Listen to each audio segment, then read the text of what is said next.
YCP మంత్రి అంబటి రాంబాబుపై జనసేన నేత బండి రామకృష్ణ ఫైర్ అయ్యారు. జనసేనలో చేరిన బాలసౌరిపై మంత్రి అంబటి రాంబాబు, మాజీ మంత్రి పేర్ని నాని చేసిన వ్యాఖ్యలను ఖండిస్తున్నామన్నారు. అంబటి రాంబాబు మొహం కోతికి ఎక్కువ, కొండముచ్చుకు తక్కువ అంటూ ఎద్దేవా చేశారు. బాలసౌరి జంపింగ్ జపాంగ్ అయితే నువ్వేంటి పేర్ని నాని అంటూ నిలదీశారు. నోటికి ఇష్టం వచ్చినట్టు మాట్లాడుతున్న పేర్ని నాని నోరు అదుపులో పెట్టుకోవాలని హెచ్చరించారు. గత ఎన్నికల్లో బాలసౌరి డబ్బులతో గెలిచిన నీకు ఆయన్ను విమర్శించే అర్హత లేదన్నారు.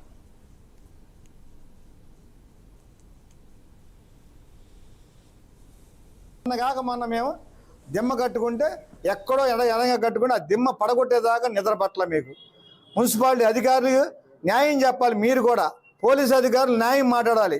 ఎన్ని దిమ్మలు ఉన్నాయి ఇక్కడ మచిలీపట్నంలో, ఎన్ని దిమ్మలు ఉన్నాయి, ఎన్ని బిల్డింగ్లు, ఎన్ని అడ్డంగా కట్టారు మీకు తెలుసా? ఎన్ని వాళ్ళు అడిగినప్పుడు మీరు చెప్పాలి అది అన్యాయం అని మేము చేయమని. మీరే వాళ్ళు సహకరించి ఇవాళ నైట్ దిమ్మ పగలు దొబ్బారు. అంటే మేము పగలు కొట్టచ్చుగా, ఏమవుద్ది? ఊళ్ళో గొడవలు సృష్టిస్తాం తప్ప ఏం ఉపయోగం లేదని నేను చెప్పా. మా వాళ్ళు కాముగా ఉండండి, చట్ట ప్రకారంగా ఎలా ఉండాలి చేద్దాం, చట్టాన్ని గౌరవించాలి మనం. వాళ్ళు ఏదో బలవంతాన్ని చేతిలో నోటుకు వచ్చినట్టు మాట్లాడుతూ మరి చంద్రబాబు నాయుడు లాంటి మహానాయకుని తీసుకెళ్లి జైల్లో పెట్టారు, అచ్చెన్నాయుడిని జైల్లో పెట్టారు, దూలిపల్లి నరేంద్ర గారిని పెట్టారు. ఎంతమందిని జైల్లో పెడతారు? ఎప్పుడన్నా ఈ సాంప్రదాయం ఉందా? ఇవన్నీ కూడా మీరు చేస్తున్న తప్పులు. మీ టైం దగ్గరికి అయిపోయింది.